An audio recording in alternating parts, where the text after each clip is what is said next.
Hello everyone, this is the chapter of how many square, page number 35.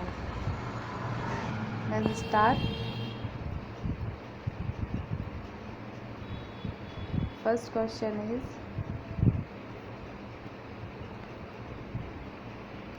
look at these interesting stamp. यहाँ पर आपके stamp दे गए हैं, ये अलग अलग टाइप के स्टैम्प दे गए हैं.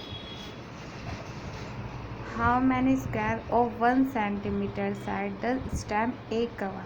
आपको ये बताना है कि ए आपका जो ए स्टैम्प है उसमें आपके 1 सेंटीमीटर के कितने स्क्वायर बनते हैं. अब देखिए, ये जो आपका स्टैम्प दिया गया है इसमें जो 1 स्क्वायर बना हुआ है ये आपका 1 सेंटीमीटर का है. तो आपको उसी के अकॉर्डिंग इसमें काउंट करने की कितने स्टैम्प हैं. 1 2 3 4 5 6 7 8 9 10 11 12 13 14 15 16 17 और एक ये आपका 18. ये आपके कितने स्क्वायर बने हुए हैं. 18. तो आप यहाँ लिखेंगे 18 स्क्वायर. यानी आपका जो ए स्टैम्प है उसमें आपके 1 सेंटीमीटर के 18 स्टैम्प बने हुए हैं. एंड स्टैम्प बी, ये आपका बी स्टैम्प है. अब यहाँ पर आपको बताना है कि इसमें कितने बने हैं. काउंट कीजिए. ये जो आपकी ये इधर है ये वाली होती है आपकी लेंथ एंड ये होती है ब्रेथ. अब काउंट कीजिए. 1 1 2 3 4 5 6 7 8. यहाँ पर कितने स्टैम्प बने हुए हैं. 8. ठीक है. Next, which stamp has the biggest area. यहाँ पर आपको बताना है कि जो सबसे बिगेस्ट स्टैम्प है कौन सा स्टैम्प. तो आपका आएगा स्टैम्प ए. तो आप यहाँ पर लिखेंगे stamp A. Next, how many square of side 1 centimetre does this stamp cover. यहाँ पर 1 सेंटीमीटर के कितने स्क्वायर बने हुए हैं. देखिए, अब ये यहाँ पर दिया हुआ है लेंथ. ये जो लेंथ है ये कितनी सेंटीमीटर है. ये 3 सेंटीमीटर है. और ये जो आपकी ब्रेथ दी हुई है यह 6 सेंटीमीटर. आपको इसका एरिया बताना है. लेकिन area of a stamp, length into breadth, length into ये आपका फॉर्मूला होता है area of stamp, length into breadth. Length दी हुई है आपकी 3 सेंटीमीटर, ब्रेथ दी हुई है आपकी 6 सेंटीमीटर. तो 3 6 जा 18. तो आप यहाँ पर लिखेंगे 18. विच 2 stamp have the same area. आपको 2 स्टैम्प बताना है कि 2 स्टैम्प बताइए जिनके एरिया आपके सेम है. तो बताइए. यहाँ पर D stamp and F stamp के एरिया इक्वल है. देखिए, यहाँ पर जो लेंथ दी हुई है 3 सेंटीमीटर एंड ब्रेथ दी हुई है आपकी 4 सेंटीमीटर, क्योंकि एक स्क्वायर यहाँ पर आपका 4 सेंटीमीटर का है. और इसमें कितने स्क्वायर बने हैं. 1 2 3 4 5 6 7 8 9 10 11 12.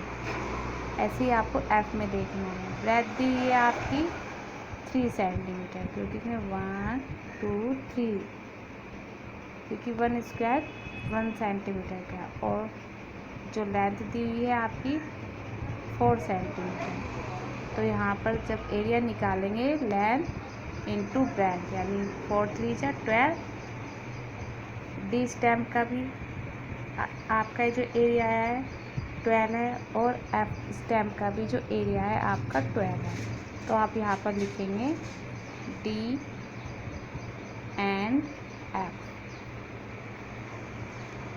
Next, how much is the area of these stamp square centimetre. यहाँ आपको जो अभी डी और एफ का एरिया बताना है. अभी आपको बताया था. तो डी स्टैम्प का एरिया आप कैसे निकालेंगे. डी स्टेम का एरिया बराबर लेंथ इंटू ब्रेथ। लेंथ हमारी कितनी आई थी 3 सेंटीमीटर और ब्रेथ थी 4 सेंटीमीटर। 4 कैसे पता चला कि 4 आई, क्योंकि 1 स्क्वायर 1 सेंटीमीटर का है, तो 1 रो में देखिए कितने स्क्वायर बने हैं 1 2 3 4, तो इसलिए 4 सेंटीमीटर किया। और 3 कैसे, इधर से देखिए 1 2 3, तो यहाँ पर ये 3 सेंटीमीटर। तो डी का भी आपका है 12 एंड एफ का भी आपका 12, तो यहाँ पर आएगा 12। ठीक है,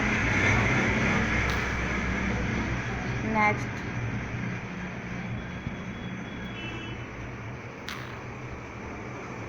the area of the stem is square centimetre. अब यहाँ पर आपको बताना है स्मॉलेस्ट। स्मॉलेस्ट मीन्स होता है सबसे छोटा, या आपका जो सबसे छोटा स्टेम है उसका एरिया आपको यहाँ पर बताना है। तो सबसे छोटा स्टैम्प है आपका ई। इसमें कितने स्क्वायर बने हुए हैं 1 स्क्वायर 1 सेंटीमीटर का। यहाँ पर इसकी लेंथ हुई आपकी 2 सेंटीमीटर और ब्रेथ भी आपकी 2 सेंटीमीटर हुई। तो ये हुआ एरिया बराबर, यहाँ पर ये होगा 1, काउंट कीजिए कितने स्क्वायर 1 2 3 4। ठीक है, तो सबसे स्मॉलेस्ट आपका स्टैम्प हुआ ई, जो कि कितना सेंटीमीटर 4 सेंटीमीटर।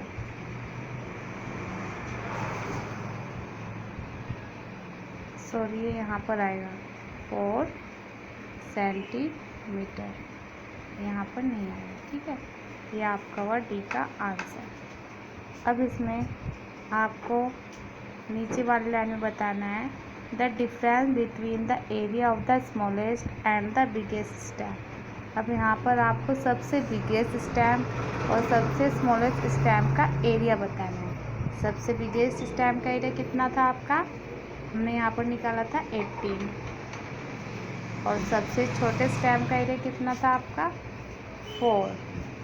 जब आप 18 में से 4 लेस करेंगे तो आपका आएगा 14 सेंटीमीटर। इसके लिए सबसे पहले आप लिखेंगे area of the biggest stamp minus area of the smallest stamp. Then उसके अकॉर्डिंग आपको लिखना है सबसे जो बिगेस्ट था 18 था एंड जो सबसे स्मॉलेस्ट है उसका 4 आया था, तो 18 minus 4 is equal to 14 centimetre answer.